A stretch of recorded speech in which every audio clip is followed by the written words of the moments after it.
Hello students, today we are going to talk about Gabriel Okara's poem Once Upon a Time. You see, Gabriel Okara is a Nigerian poet and novelist. He was largely a self-educated man. He was quite apprehensive about what would happen when the ancient culture of Africa is faced with the modern Western culture. So he pursues this theme in his novel The Voice and in his poem Once Upon a Time, critiquing soulless lives and machine-like existence of modern day humanity. तो यहाँ पर एक वो आलोचना कर रहे हैं कि किस तरह से मॉडर्न डे सोसाइटी जो है उसमें लोग जो हैं कैसे मशीन जैसी लाइफ एक सोललेस लाइफ लीड कर रहे हैं. So this poem is a conversation between a father and a son, where the father wants to learn from his son what it is to be natural and innocent state. In the first stanza, the poet remembers the past when the people used to have true feelings for each other, something which is missing in the modern world. The people in the old times, they used to laugh heartily and their love was reflected in their eyes. But now they only laugh with their teeth. So let's see what the poet is saying. So this poem is just a conversation between the father and a son. So father is talking with the son. Once upon a time, son, they used to laugh with their hearts and laugh with their eyes. Father is telling the son that there was a time. There was a time means when he was a child, when father was a child. Then they used to laugh with their hearts and they used to laugh with their eyes. So the point is that when they had, the father is telling the son that there was a time when they had true feelings for each other and something which is missing in the modern world. Now they only laugh with their teeth. Now they only laugh with their teeth while the eyes block cold eyes search behind my shadow. So now they only laugh with their teeth. There is no laugh, no affection. The eye and they are laughing only with their teeth means that their eyes are cold. Cold and eyes block cold. What does it mean? Eyes block cold. That they don't have any feelings, any affection, any concern for the person whom they are showing their teeth, whom they are with whom they are laughing, with whom they are talking. जिस जने से आप हंस के बात कर रहे हो उस जने के लिए आपके मन में कोई फीलिंग्स नहीं है, कोई अफेक्शन नहीं है, सिर्फ एक सोशल मैनर्स हैं, इसलिए आप उसको हंस के दिखा रहे हो और उसके साथ बात कर रहे हो. तो हंसी जो है वो खोखली है, it is hollow. That's why it seems कि you are laughing only with your teeth. कि हंसने में सिर्फ दांत दिखा रहे हो, अंदर तो भावनाएं हैं ही नहीं, मन में तो फीलिंग्स है ही नहीं, तो वो दिखेंगी कहां से. सो ही टेल्स, ही कन्फेसेस. जो फादर है वो कन्फेस कर रहे हैं, इस बात को एडमिट कर रहे हैं कि now they laugh only with their teeth while their eyes block cold eyes search behind my shadow. कि आंखें जो हैं वो तो बर्फ जैसी ठंडी हैं, वो उसकी उस शैडो को ढूंढ रही हैं. कौन सी शैडो? जो बचपन में हुआ करती थी, जब उसके पास फीलिंग्स होती थी दूसरे के लिए. There was a time indeed they used to shake hands with their hearts. So there was a time when they had love, when they used to shake hands, when they used to meet people, they used to embrace them with wholeheartedly. They used to embrace them with their hearts. But that's gone. But that period is gone. है ना? The father laments. That period is gone. Now that love is not there. है ना? Now they shake hands Now they shake hands without hearts. Now also at present again they shake hands with their friends or with their relatives, but without hearts. Without hearts means love is not there. Feelings are not there. Feelings of concern, no concern is there. No love is there. While their left hand search my empty pockets. So they just pockets are empty. Empty pockets again show कि no love is there, no connection is there, no concern is there. है ना? They are shaking hands without love, without affection, without any sentiment.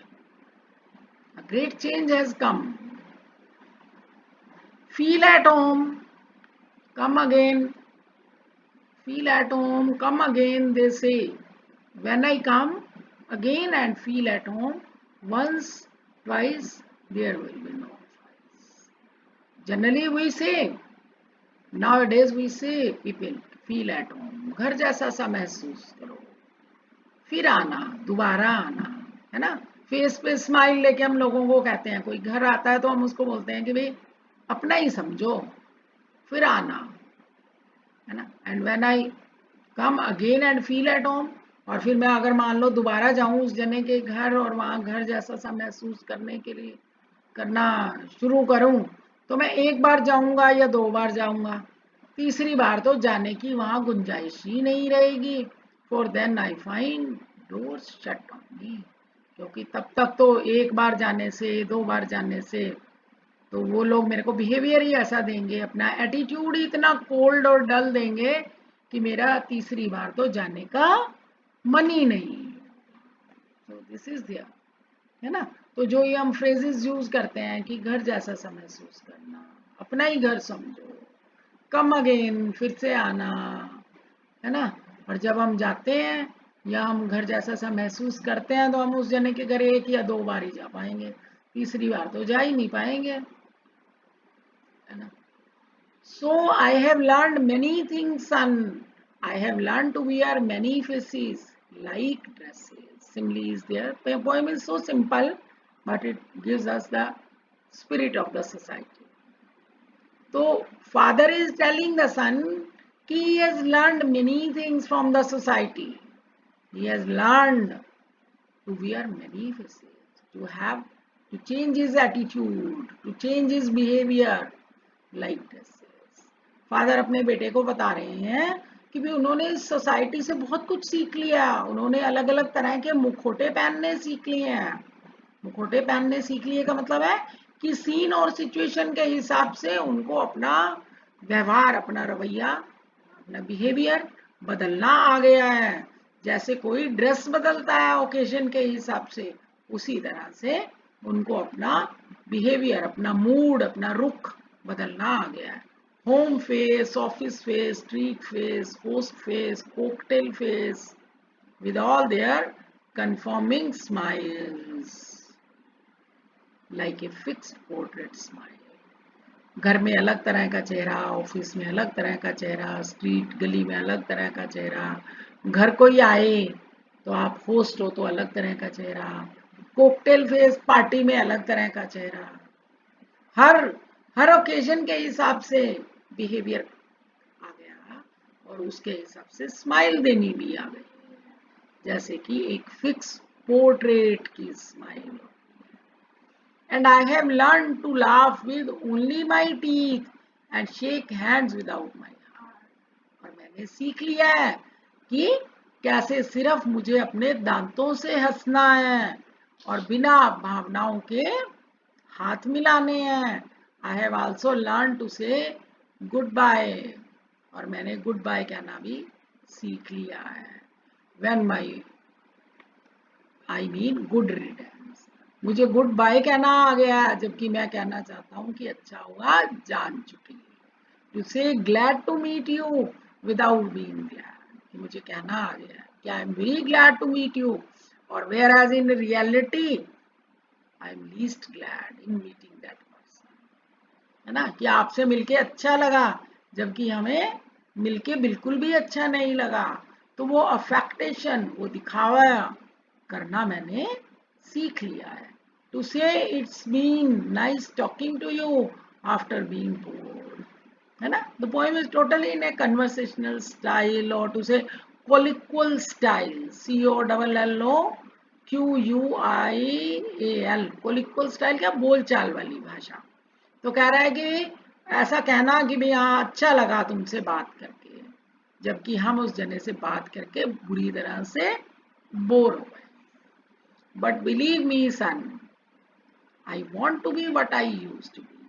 तो जितना honestly father ने सन के सामने commit किया है, कन्फेस किया है कि भी मेरे में बिहेवियर इतना चेंज आ गया और मैंने सोसाइटी से ये सब सीखा है, डबल स्टैंडर्ड रखने मुझे आ गए हैं, उतना ही ईमानदारी से वो अपने बेटे से कह रहे हैं कि I want to be what I use to be, कि मैं वैसा ही बनना चाह रहा हूँ जैसा मैं पहले हुआ करता था. When I was like you, जब मैं तुम्हारे जैसा था. I want to unlearn all these muting things, कि मैं ये सब सारी चीज़ों को अनलर्न करना चाह रहा हूँ. जो भी ये घटिया चीज़ें मैंने सोसाइटी से सीखी हैं, जो ये दोहरे मापदंड रखने सीखे हैं, जो ये डबल स्टैंडर्ड सीखे हैं, सबको मैं छोड़ना चाह रहा हूँ. Most of all I want to relearn how to laugh. और सबसे बड़ी बात, father wants to relearn how to laugh, कि वो फिर से सीखना चाह रहे हैं कि हंसना कैसे है. For my laugh in the mirror shows only my teeth like a snake's bare fangs. कहता है कि क्योंकि कहता है मिरर में तो मेरी हंसी से सिर्फ मेरे टीथ दिखाई देते हैं, like a snake's bare fangs. देखो सिमली कितनी अच्छी यूज की है कि सांप के डंक, जो बेयर मतलब नंगे, वो अपनी हंसी को सांप के फन के साथ कंपेयर करके बता रहा है.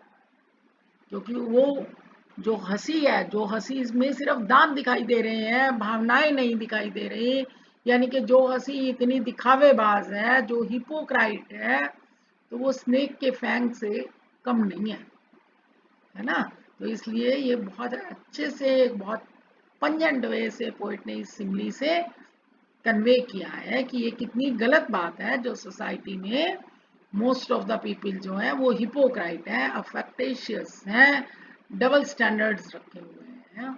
तो वो कह रहे हैं कि भी ये जो मेरी हंसी शीशे में दिखाई दे रही है तो सिर्फ दांत दिखाई दे रहे हैं, और ये दांत उतने ही भयानक है जैसे स्नेक के फैंग्स, है ना. तो ऐसा व्यक्ति नेचुरली जो सिर्फ खोखली हंसी हंस के दिखा रहा है तो वो पॉइजनस है, स्नेक जैसा ही.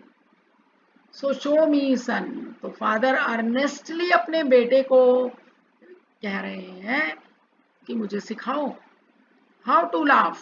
Show me how I use to laugh and smile. जरा मुझे दिखाओ मैं कैसे हंसा करता था, कैसे स्माइल देता था. Once upon a time when I was like you. Once upon a time, किसी जमाने में, किसी समय में मैं तब तुम्हारे जैसा होता था. इसी समय में जब मैं तुम्हारे जैसा होता था तब मैं कैसे हंसा करता था, कैसे स्माइल देता था. जस्ट टेल मी, है ना. Because the child is small, और चाइल्डहुड जो एज है वो प्योर होती है, वो इनोसेंट होती है, उसमें कहीं करप्शन नहीं होता, कहीं उसमें दोहरे मापदंड नहीं होते. So the father earnestly desires to be sincere, to be sincere, or to have feelings and emotions and sympathy or moral or human values for the society in which he is living, है ना. सो poet ने बहुत अच्छे तरह से society की एक इस बुराई को, इस इविल को दिखाया है. So the poem is really beautiful and I hope you must have understood the poem, and the notes are available in the description box given in the link. Thank you.